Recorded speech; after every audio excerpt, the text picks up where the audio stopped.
l'intervention de notre collègue Elsa Schack.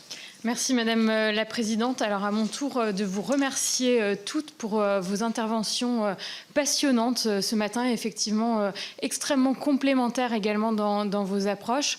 De remercier également la délégation aux droits des femmes et de remercier les rapporteurs de mettre sur ce sujet, sur la table, ce sujet ô combien important ici au Sénat, qui est la fertilité, l'infertilité, la ménopause. Et effectivement, je pense que tout à chacun aurait à gagner d'écouter cette audition et d'écouter effectivement à la fois les difficultés mais également la complexification que cela peut susciter, évidemment dans le cadre du monde du travail, mais également d'un point de vue psychologique, d'un point de vue humain. Et cela concerne à la fois effectivement les femmes au premier chef, mais également les hommes. Et j'aurais peut-être souhaité vous entendre sur la question de la pédagogie ou peut-être de la non-pédagogie qui existe à l'heure actuelle sur les jeunes générations, parce que je pense que c'est quand même la clé justement d'un changement de mentalité, d'un changement aussi de société, si on veut une société plus bienveillante et qui parle et qui ose parler de ces sujets. Encore faut-il que les jeunes générations connaissent, se saisissent et aient conscience d'ailleurs de ces problèmes qui peuvent se poser, parce que ça fait quand même peu de temps qu'on met justement des mots M-O-T sur ces mots M-A-U-X.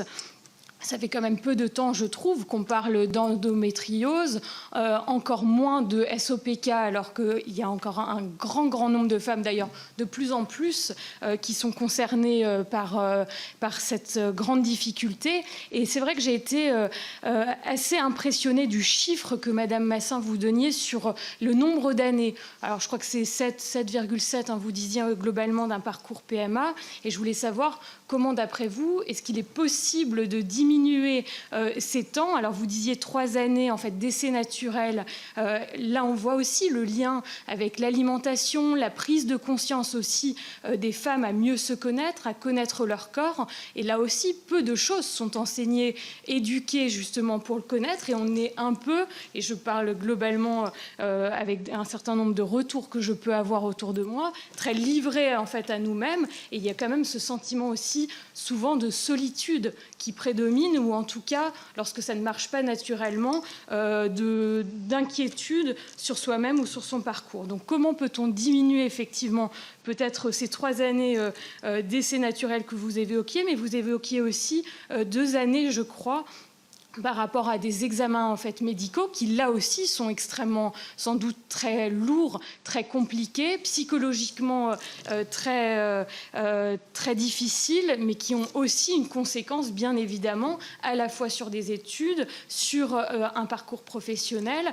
Et donc on voit c'est bien toute la société qui est en difficulté. Et je crois que cette question ô combien essentielle l'est d'autant plus à des moments où on réfléchit tous collectivement sur la question de la natalité dans notre pays, de la démographie. Et on voit bien en fait que ces jeunes femmes ou ces femmes qui sont dans un parcours ont ce désir justement de pouvoir être maman, ces hommes de pouvoir s'inscrire dans un projet de une famille.